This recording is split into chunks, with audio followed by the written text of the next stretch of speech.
आप तमाम साथियों को ऋषिकेश पाठक का प्यार भरा नमस्कार। रात के बजे हैं 9 और आप देख रहे हैं ऋषिकेश पाठक के यूट्यूब चैनल पे महात्मा गांधी जी की जिंदगी के बारे में आज का एपिसोड। निरंतर कुछ ना कुछ लेकर आता रहता हूँ। आपने पावर ऑफ सबकॉन्शियस माइंड की कमाल की ट्रेनिंग यहाँ पे देखी है। माइंडसेट मास्टरी की ट्रेनिंग आपने देखी है, गोल सेटिंग की ट्रेनिंग देखी है, टीम मैनेजमेंट की कंप्लीट ट्रेनिंग देखी है एंड टाइम मैनेजमेंट की भी ट्रेनिंग। टीम और टाइम मैनेजमेंट एक ऐसी ट्रेनिंग मॉड्यूल रही थी जिससे लोगों ने बहुत हद तक लाभ लिया है, लोगों को बहुत हद तक फायदे हुए हैं। जिंदगी में क्या करना है, कब करना है, किन परिस्थितियों में करना है और किन से सीख कर करना है, इन सारे प्रारूपों को आप समझ जाते हैं जितनी दफे आप यहाँ पे ट्रेनिंग को एहसास करते हैं।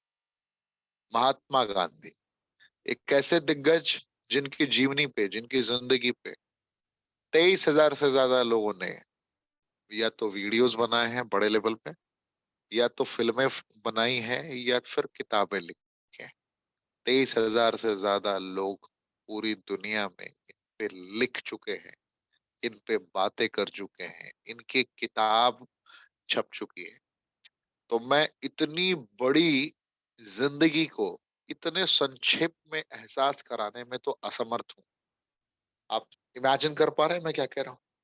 इम्पॉसिबल है कि मैं महात्मा गांधी जी की जिंदगी की कंप्लीट बातों को आपके समक्ष रख पाऊंगा, लेकिन कुछ बारीकियों से जरूर रूबरू कराने की कोशिश रहेगी मेरी, जिसमें आपको ये आइडिया मिल जाए कि जिंदगी में कभी कभी कुछ अलग तरीके से भी प्रशिक्षण प्रणाली को विकसित किया जा सकता है, खुद के माइंड को तैयार किया जा सकता है।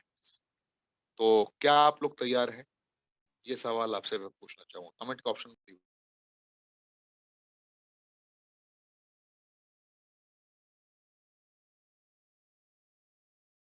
जल्दी से जल्दी आप लोग बताइए कमेंट के ऑप्शन में। मैं एक एक लोगों का कमेंट पढ़ रहा हूँ। बहुत बहुत धन्यवाद। देखिए, गांधी जी की जिंदगी से हमें सबसे बेहतरीन जो सबसे पहली पॉइंट सीखने को मिलती है, वो मिलती है सिंप्लिसिटी। जिंदगी में जितना इंसान महान होता है, उतना ही इंसान को सरल हो जाना चाहिए। हर इंसान की अलग बातें हैं, हर इंसान की अलग सोच है, विचारधारा है। कोई गांधी जी को बंटवारे का दोषी मानता है तो कोई उनसे बेतहा मोहब्बत करता है। कोई उन्हें अपनी जिंदगी में अपना प्रेरणा स्रोत मानता है, उनके सिद्धांतों को, उनकी बातों को अपना आदर्श मानता है। तो कुछ लोग ऐसे भी हैं जिनको लगता है कि ऐसा नहीं, ऐसा होना चाहिए था, भारत पाकिस्तान का बंटवारा नहीं होना चाहिए था। महात्मा गांधी जी चाहते तो भारत पाकिस्तान का बंटवारा रुक सकता था, क्योंकि अगर उस वक्त आजाद हिंद का, भारत का, अगर आजाद हिंदुस्तान का प्रधानमंत्री अगर जिन्ना को बना दिया जाता, जिसपे चर्चाएं भी हुई थी, और जवाहरलाल नेहरू जी अगर ठहर जाते, जवाहरलाल नेहरू जी को अगर समझा लिया जाता, तो शायद आज भारत पाकिस्तान अलग नहीं होता। बहुत कुछ पॉसिबिलिटीज थी, लेकिन जो बीत गई सो बात गई, उस पर क्या चर्चा किया जाए, उस पर क्या विचार किया जाए। इतना जरूर कह सकता हूं कि इनकी जिंदगी ऐसी रही है जिसके सकारात्मक पहलू इतने हैं कि अगर आपने उसके 15%, मैं ये लाइन फिर से दोहराना चाहूंगा, उनकी जिंदगी के सकारात्मक पहलुओं के 15% भाग पर भी अगर आपने अमल करके जिंदगी को जीना प्रारंभ किया, तो बहुत बड़े लेवल पे आप अपनी जिंदगी को सार्थक बना चुके होंगे। मोहनदास करमचंद गांधी, 2 अक्टूबर 1869, 1869 को इनका जन्म होता है, 1869 में। और बहुत बड़ी और बेहतर जिंदगी को जीकर 30 जनवरी 1948 को ये दुनिया को अलविदा कहते हैं। एक ऐसे महान विद्वान शख्सियत की कहानी, एक ऐसे महान विद्वान थे मोहनचंद मोहनदास करमचंद गांधी जी, जिनकी चर्चाएं आज विश्व के बड़े बड़े धुरंधर भी करते हैं, आज भी करते हैं, मरणोपरांत करते हैं। आज हम जिन्हें राष्ट्रपिता कहते हैं, ये कैसे इतने ज्ञान के बाद इतने ये धैर्यवान बने, इस पे भी विचार करने वाली बात है। याद रखिए कि जिंदगी को जब आप समझने की कोशिश करेंगे, तो आपको ये सबसे बेहतर समझ में आएगा कि जब इन्होंने अपनी जिंदगी को समझना स्टार्ट किया, एहसास करना स्टार्ट किया। गुजरात, आप जानते हैं, गुजरात बहुत मामलों में बहुत फेमस रहा है। सिर्फ एक मामले नहीं कि व्यापारिक पद्धति में, पढ़े लिखे लोग, जागरूक लोग और डिफरेंट टाइप के मेंटल पैटर्न को विकसित करने वाले लोगों के लिए गुजरात प्रांत बिल्कुल पॉपुलर है। आज भी आप अगर पलट के अध्याय देखें दुनिया के, भारत के अगर टॉप 3 बिजनेसमैन को आप चेक करेंगे तो आपको उसके टॉप 2 गुजरात के नजर आएंगे। चाहे अडानी साहब की बात की जाए या अंबानी साहब की बात की जाए, उनकी ओरिजिन भी आपको वहीं से नजर आएगी और इनका भी गुजरात से ताल्लुक रहा है। जिंदगी को बहुत बेहतर तरीके से एहसास करने के बाद, जिंदगी को तरीके से समझने के बाद, महसूस करने के बाद, इन्होंने अपनी हाई स्कूल वहीं से कंप्लीट की। हाई स्कूल कंप्लीट करने के बाद बहुत बड़े लेवल पे इनकी तैयारी थी जिंदगी को जीने की। जैसे ही इन्होंने अपनी जिंदगी को एहसास करना स्टार्ट किया, कॉलेज पहुंचते हैं ये। कॉलेज पहुंचने के बाद डिफरेंट टाइप ऑफ स्ट्रैटेजीज इन्होंने बिल्ड की। अब बातें थी उस स्ट्रैटेजीज को एक दिशा देने की। तो उन रणनीतियों को दिशा तभी दिया जा सकता था जब ये अपने देश से बाहर निकलकर शैक्षणिक योग्यता का एक अलग दिशा निर्देशन करें। और ये गुजरात से सीधा अपने कॉलेज से निकलकर स्कूल से कॉलेज गए, कॉलेज से सीधा ये हिंदुस्तान के किसी प्रांत में नहीं गए, इन्होंने सीधा इंग्लैंड जाना वाजिब समझा, मुनासिब समझा इन्होंने इंग्लैंड जाना। इंग्लैंड पहुंचते हैं 1888 ईस्वी में। वहां से लॉ की तगड़ी पढ़ाई की, इतनी तगड़ी पढ़ाई की जिसके कारण ये एक महान वकील की श्रेणी में आने लगे। लोग इन्हें समझ गए थे कि किस लेवल की इनकी दक्षता है, किस तरीके से इन्होंने अपनी जिंदगी को बेहतर तरीके से महसूस किया है और एक एक लम्हे को निचोड़ा है। लोग इनके कर्मों का लोहा मानने लगे थे। उस वक्त ये सिर्फ और सिर्फ एक साधारण गांधी थे। आप समझ पा रहे हैं मैं क्या कह रहा हूँ? पलट के अगर आप देखेंगे तो सिर्फ और सिर्फ इनके इंट्रोडक्शन को ध्यान समझिए, ये सिर्फ और सिर्फ मोहनदास करमचंद गांधी, बस। ये महात्मा गांधी राष्ट्रपिता नहीं थे। वहां से सफर की शुरुआत होती है कहानी की। बहुत सारी वास्तविकता को समझने का मौका मिलता है, एहसास करने का मौका मिलता है, दुनिया की दुनियादारी देखने का मौका मिलता है। दुनिया के अलग अलग पटल पर दुनिया की रीत समझ में आने लगती है। पता चलता है कि क्या, कब, कहाँ और कैसे किया जा सकता है। 1891 में अपने एग्जामिनेशन को बेहतर तरीके से कंप्लीट करने के बाद अलग ऊर्जा और अलग समर्पण के साथ इनको देखने को, समझने को, एहसास करने को मौका मिलता है।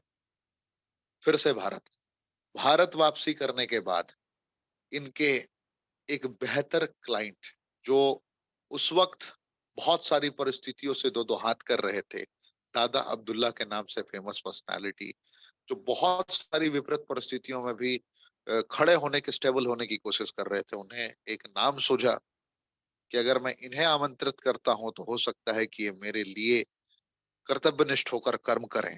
अगर मैं इन्हें इस कार्य के लिए चुनता हूं, गांधी जी को, तो बहुत बड़े लेवल पे इसके सकारात्मक पहलू निकल कर सामने आ सकते हैं। दादा अब्दुल्ला के साथ इन्होंने हाथ मिलाया, उनकी बातों को माना। 1893 का वो वक्त था जिस वक्त ये इनके साथ कनेक्ट होने के लिए साउथ अफ्रीका निकल जाते हैं। साउथ अफ्रीका में आप जानते हैं गोरे लोग एशियन पैसिफिक के लोगों को, एशिया के लोगों को किस तरीके से ट्रीट करते थे। इनके साथ भी बहुत सारी, इतनी नॉलेज होने के बाद, इतनी क्वालिटीज होने के बाद, इतनी दक्षता होने के बाद भी इन्होंने कभी भी किसी भी इंसान के खिलाफ आवाज नहीं उठाई। गौर करिए मैं क्या कह रहा हूं। एक होता है शक्तिहीन इंसान, जो बिल्कुल उसके अंदर सामर्थ्य नहीं है किसी से दो दो हाथ करने की, उसके अंदर सामर्थ्य नहीं है कि किसी का मुकाबला कर सके। तब उसने गिव अप कर दिया तो समझ में आता है, या तब उसने हाथ जोड़ दिया तो समझ में आता है। गांधी जी की जिंदगी से हमें सबसे बड़ी सीख ये मिलती है कि सामर्थ्य होने के बाद भी, नॉलेज होने के बाद भी, चाहते तो वो उस वक्त भी पलटवार करके औकात सामने वाले को दिखा सकते थे। ऐसा नहीं था कि हर जगह ये पिटते ही या हर जगह इनको बेइज्जती का ही सामना करना पड़ता। लेकिन ये सामर्थ्य होने के बाद भी इन्होंने अहिंसा को ही परम धर्म माना। इनका एक लाइन तो आपने महसूस किया होगा, ये हर वक्त सिखाया जाता है, अहिंसा परमो धर्म। हिंसा नहीं, अहिंसा। इसीलिए इनकी भगत सिंह जी के साथ भी बहुत बड़े लेवल पे, भगत सिंह, चंद्रशेखर आजाद के साथ में उस तरीके से आप महसूस कर सकते हो किस विचारधारा के थे, देश के लिए जो कुर्बान हो गए। आप गांधी जी की जिंदगी से बहुत कुछ समझ सकते हैं। मैं बहुत ज्यादा गहराई में नहीं उतरना चाहूंगा, कुछ मामले ऐसे होते हैं जहाँ पे ज्यादा गहराई में आप नहीं उतरे तो बेहतर है। वहां पे साउथ अफ्रीका में अनेकों चुनौतियों का सामना करते हुए उन्होंने 20 साल का वक्त बिताया, 1893 से 1914 तक का। हालात बेहतर भी थे, हालात बदतर भी थे। बेहतर और बदतर दोनों परिस्थितियों से दो दो हाथ करते हुए उन्होंने अपना कैंपेन करना स्टार्ट किया। उनको जहन में बहुत सारे आइडियाज आने लगे। पता था कि क्या है खिलाफत, कैसे खिलाफत आंदोलन की शुरुआत की जा सकती है, कैसे कैसे अलग रणनीतियां बना के कार्य को सिद्ध किया जा सकता है। इनको सब कुछ समझ में आने लगा था। आपने खिलाफत मूवमेंट की बात बारे में तो सुना ही होगा। तो बहुत सारे इनके पास आइडियाज आने लगे, उनको समझ में आने लगा कि भैया सत्याग्रह क्या होता है, कैसे किया जा सकता है, किसके खिलाफ किया जा सकता है, शांति से भी कैसे अपनी बात को मनवाया जा सकता है। बहुत सारे पहलुओं को इन्होंने समझा, एहसास किया, विचार किया और उसके अकॉर्डिंग निरंतर अपनी स्ट्रैटेजीज बिल्ड करते रहे। भारत वापस आए। भारत वापसी करने के बाद साउथ अफ्रीका सबसे महत्वपूर्ण पॉइंट आपके लिए, सबसे इंपॉर्टेंट पॉइंट जो कड़ी देखने को मिलता है, साउथ अफ्रीका से भारत तक की यात्रा 1893 से 1914 तक के दरमियान बहुत ऐसी परिस्थितियां आई जहां पे इनको जलील किया गया, बेइज्जत किया गया, लेकिन इन्होंने बिल्कुल उसी स्ट्रैटेजी को फॉलो किया जिसकी बुनियाद पे इनकी आज इतनी बड़ी इमारत खड़ी है, अहिंसा पर। कभी भी इन्होंने धैर्य नहीं खोया, ना कभी किसी को धैर्य खोने दिया। अपने हक की लड़ाई लड़ने के लिए एक साधारण मानसिकता के तहत भी असाधारण कामयाबी तक पहुंचा जा सकता है। ये सबसे बड़ी शिक्षा महात्मा गांधी से हमें समझ में आती है कि समर्थवान हो फिर भी आप शांत रहें और बिल्कुल छोटी छोटी बारीकियों पे ध्यान देते रहें। भारत आने के बाद बहुत सारी परिस्थितियां ऐसी रही जिसपे इनको विचार करना था, क्योंकि नॉलेज इनके पास था। विदेश की नीतियों को बहुत करीब से समझ रहे थे, लोगों की मानसिकता को बहुत करीब से समझ रहे थे और अपनों के दर्द को भी बहुत अच्छे तरीके से समझ रहे थे। लेकिन ये कभी किसी से विद्रोह, कभी किसी के अपने और कभी किसी के पराये होने वाले मोड में नहीं थे। ध्यान समझिए मैं क्या कह रहा हूँ। ना किसी के आने की खुशी, ना किसी के जाने का गम, ना किसी के बहुत अपने, ना किसी के बहुत पराये। ये बिल्कुल न्यूट्रल मोड में चलने वाले इंसान थे। भारत आने के बाद, परिस्थितियों को भापने के बाद, परिस्थितियों की गहराई को एहसास करने के बाद इन्होंने बहुत बड़े अभियान की शुरुआत की। इंडियन नेशनल कांग्रेस को इन्होंने अपने जीवन का हिस्सा बना। यकीन मानिए, जब इन्होंने अपने जीवन का हिस्सा बना लिया तो वहां भी चुनौतियां थी। भारत के मुद्दे थे, राजनीति के मुद्दे थे, लोगों के मुद्दे थे, लोगों के संवैधानिक हक के मुद्दे थे।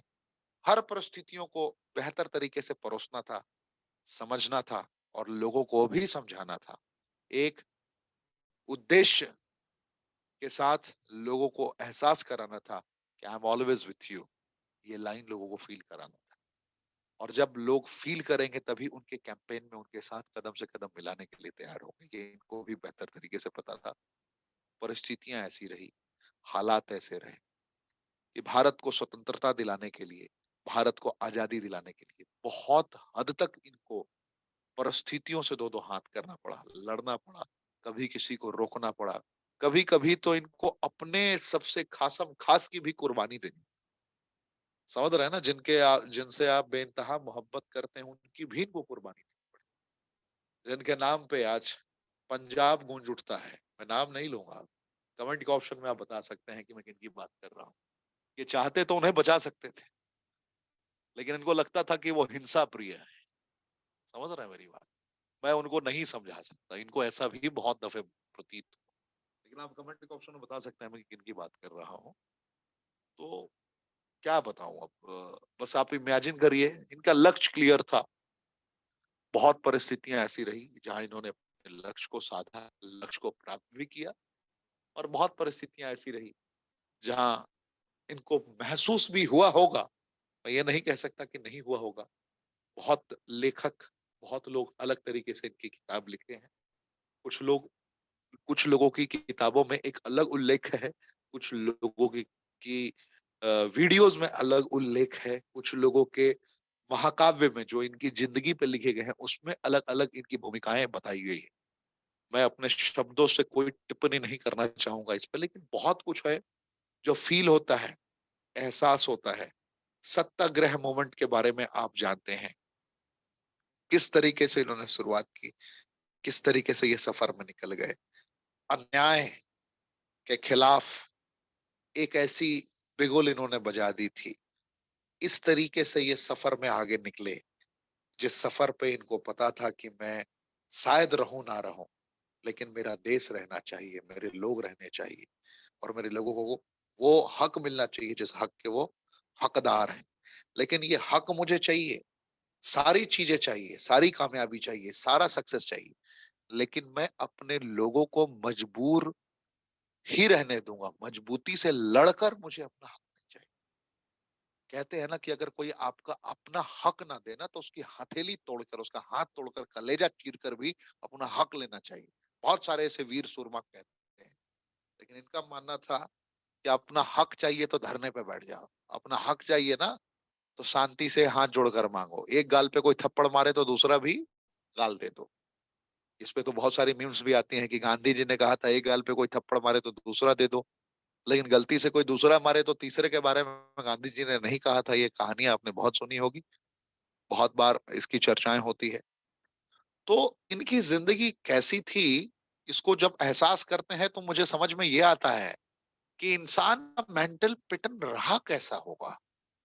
मुझे पता है कि मैं इन परिस्थितियों से निकल सकता हूं और निकलने का पूरा सामर्थ्य भी है मेरे पास, फिर भी किसी के अत्याचार को मुस्कुराते हुए सहना। आप इमेजिन कीजिए कितनी बड़ी जिगरे की आवश्यकता रही होगी उस वक्त, जहां पे कोई साथ ना देने वाले, कहीं पे कोई आपके साथ चलने वाले बहुत कम लोग दिख रहे हैं। कहीं पे लोगों को पता था कि अगर मैं इनके साथ चलूंगा तो मेरी मृत्यु तक भी हो सकती है, फिर भी लोग जुड़ते गए, कारवां बढ़ता गया, नजारे बदलते गए। आप इमेजिन कीजिए कितनी तकलीफें हुई, कितना दर्द, कितने लोगों का खून बहा, इनका ही कितनी बार खून बहा, कितनी बार ये जेल में गए।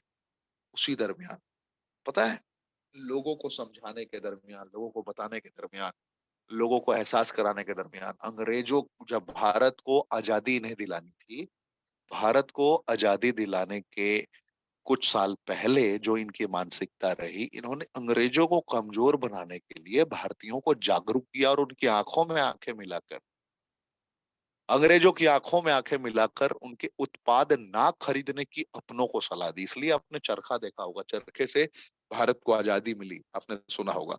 खादी पहनने की बात उन्होंने कही, उनके किसी भी उत्पाद को ना खरीदने की बात कही, क्योंकि उनके बहुत सारे उत्पाद में टैक्स बहुत ज्यादा होते थे, जिससे उनकी उन्नति होती थी, की तरक्की होती थी। और जहां उनकी उन्नति और तरक्की होगी तो वो और ज्यादा डोमिनेंट होंगे, और ज्यादा हावी होंगे, ना कि वो भारत छोड़ने को तैयार हो।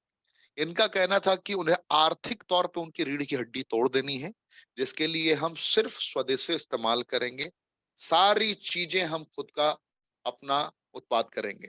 सॉल्ट मार्च आपने सुना होगा, इसके बारे में बहुत सारी चर्चाएं होती है। नमक पे बहुत बड़ा टैक्स लगा दिया था अंग्रेजों ने, बहुत बड़े लेवल पे टैक्स लगा दिया था, 200% तक टैक्स कर दिया था, ये हालत थी। इनका कहना था कि भैया चलो 10% टैक्स लो, समझ में आता है। आप 15% टैक्स लो, समझ में आता है। अरे 24% भी टैक्स लो, समझ में आता है। 200-200% टैक्स किस किस बेसिस पे ले रहे हो भैया? नमक तो हम खुद से भी अपनों के लिए तैयार करवा सकते हैं, कर सकते हैं। बहुत सारी चीजें थी, बहुत सारे ऐसे हालात थे जिनके लिए भारतीयों को एकजुट किया गया, भारतीयों को एक दिशा निर्देशित की गई। कुछ चुनिंदे लोगों के साथ में ये पैदल मार्च पे निकलते हैं। अपने सफर पे इन्हें पता था कि मुझे अनेकों पीड़ाएं मिलेंगी, तकलीफें मिलेंगी, लेकिन उन प्रताड़नाओं को सहने के लिए ये तैयार थे। उन परिस्थितियों से दो दो हाथ करने के लिए तैयार थे। अकेले नहीं, कुछ चुनिंदे लोगों के साथ निकले और देखते ही देखते हजारों की संख्या में लोग इनके साथ जुड़ते चले गए, नजारे बदलते गए, कारवां जुड़ता गया। पूरी दुनिया को इन्होंने सिखा दिया कि अगर हमें सत्य के रास्ते पे चलना है तो हमें अहिंसा को ही अपनाना पड़ेगा।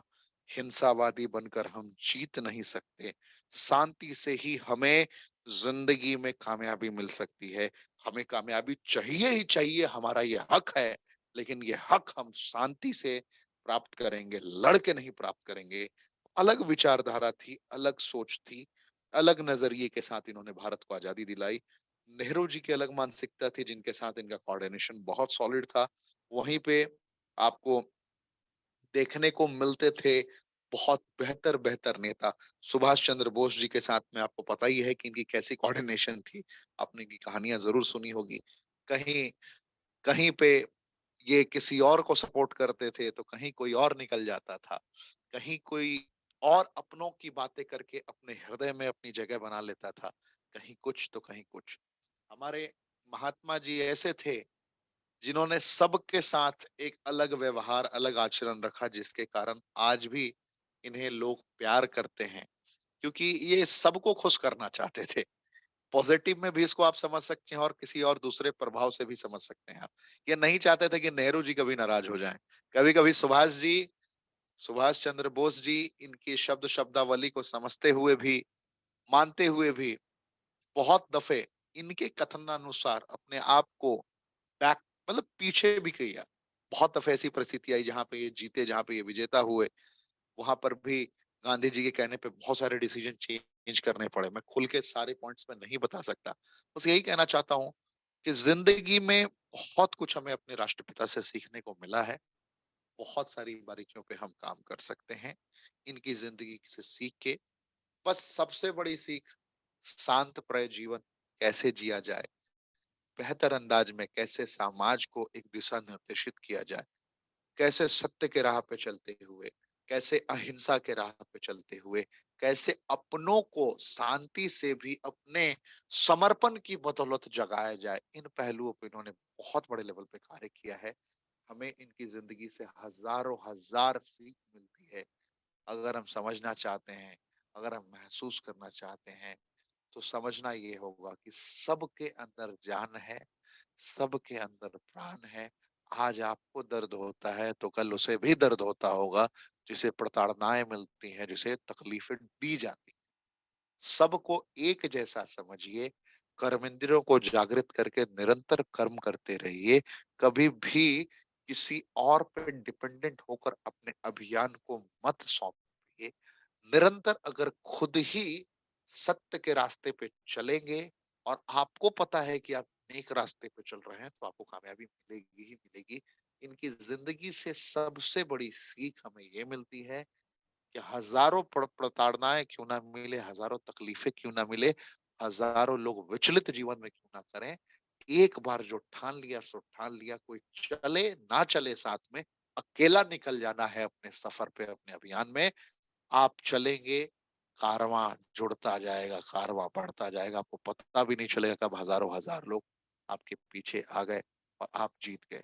तो अगर मेरी वाणी, मेरे कोई भी ऐसे शब्द जो अप्रिय लगे हों, या फिर कुछ मैंने ऐसा बोला हो जिससे किसी की भावनाएं आहत होती हो, तो मैं क्षमा प्रार्थी हूँ। लेकिन मैं ये जरूर कहना चाहूंगा कि इनकी जिंदगी से हमें धैर्य पे विजय प्राप्त करना, कहते हैं कि धैर्यवान इंसान बहुत बड़े लेवल पे योद्धा बनता है, बहुत बड़े लेवल पे अपनी जिंदगी को जीता है। तो मैं आप लोगों से बस यही कहूंगा, इनकी जिंदगी से जो भी निकाल सकते हैं निकाल लीजिए और अपने जीवन में उतारिए, बहुत कुछ सीख मिल सकती है।